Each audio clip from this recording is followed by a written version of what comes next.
Hey guys, P. Vic here. Don't forget to subscribe, like, and share. Are you ready? Here we go. As I was thinking about what my next video should be about, this came to mind.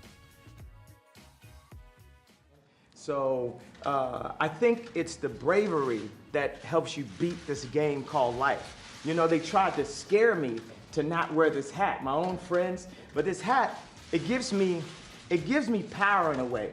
You know, my dad and my mom separated, so I didn't have a lot of male energy in my home.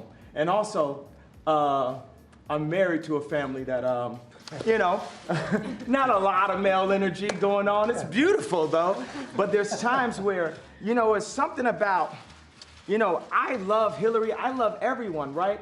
But the campaign, I'm with her, just didn't make me feel as a guy that didn't get to see my dad all the time, like a guy that could play catch with his son. It was something about when I put this hat on, it made me feel like Superman. You made a Superman, that's my favorite superhero. And you made a Superman cape for me also as a guy that looks up to you, looks up to Ralph Lauren, looks up to American industry guys, non-political, and just goes in and gets it done. Right now, you gave me the heart to go to Adidas. Put aside the politics, since that will not be our focus. Here we witness an audience of one of the most powerful men on earth, the President of the United States, and a well-known celebrity. Millions of people will see and hear Kanye West's words. What stood out the most to me were the words coming from his subconscious about his dad and the lack of male energy around him, the lack of playing catch with his father. It made me think about the thousands of children in this country and around the world that will grow up without a father present. It reminded me of myself. I was raised up with a father who was very far away, distance from New York to Puerto Rico, but more on that later. In God's first institutional invention, the family, He created a unit of individuals with established roles.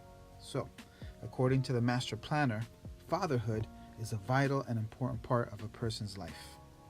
A person will be marked by either not having a father, being rejected by their father, or having a father under the same roof, but is emotionally absent from the child's life. My personal story is my parents divorced when I was around 6 years old. My mom moved with my sister and I to New York, and I had two stepdads after that. Now these two stepdads, they both impacted my life in one way or another, and both with father figures. But as I recall who they were, they both had missing dads in their lives. One had issues with drugs and the other with alcohol. Those were their personal struggles and issues, but thank God I didn't have any struggles with either. But I was raised up in an environment full of domestic violence. So on a positive note, my father, being a born-again Christian, and though at a distance, he always spoke to me about God and church, always encouraged me in my faith, and his prayers were evident in my life. He never forgot my birthdays and was always there as far as remembering the holidays. You know, he would visit me whenever he could, and he would send for me to go and experience, you know, my beautiful island, Puerto Rico. You know, and there I have so many childhood memories. Now, from my other father figures, I received from them some positive things also. You know, my drawing skills, my acting ability, writing and creating dramas and plays. I mean, I learned how to create amazing breakfast sandwiches, you know, for brunch on Saturdays, you know, how to wear a suit, a tie, you know, how to dress up, how to appreciate nice shoes. In the midst of the negative stuff, I took the good, and with God in my life, I was able to reject a lot of the bad. But not having my dad near meant I always looked at my other friends' dads and felt an emptiness, and it affected me throughout my life. I remember when my son Tito, when he became 6 years old, I found myself measuring like milestones by my parents' divorce. I would remind myself that around my son's 6th birthday, my parents divorced, and when he was 7, I would say, man, it's been like 1 year that I would have been without my dad. These were the cards that were dealt to me until I became an independent adult. In other words, this is when I now had control, over the decisions and stuff happening in my life. As an adult and now at another card table, I had the Holy Spirit in my life, and I lived according to the Bible. It was more like Uno, like the card game Uno. I had great cards and more opportunities to play them. And you can have great cards and still play wrong. So with God's wisdom and with His help, my wife and I, we made a decision that no matter what, we would never divorce. And, praise God, we've been married now for 24 years. That's a big victory for us. My children have never experienced domestic violence. And in our toughest times, we would, always boldly proclaim that God was still in control, Your foundation has to be intentional. When the Twin Towers in New York City, they fell because of the terrorist attacks, and it was done with some passenger planes. The first thing that was stated was that the foundation was capable of withstanding an accident of planes crashing into the towers. Interestingly, in the 9/11 report, this assertion is supported by Frank A. DiMartini, the on-site construction manager for the World Trade Center, who said on January 25th, 2001, the building, and I'm quoting, "the building was designed to have a fully loaded 707 crash into it. That was the largest plane at the time. I believe that the building probably could sustain multiple impacts of jetliners because this structure is like the mosquito netting on your screen door. This intense grid and the jet plane is just a pencil puncturing that screen netting. It really does nothing to the screen netting." End of quote. Though the towers came down, the foundation was designed to withstand planes crashing into it. You want a successful family? It starts with your foundation. What are you doing to establish a strong foundation before marriage, before you even get married? When you're just boyfriend and girlfriend. And how about your foundation before the children arrive? What are you doing to prepare for their coming?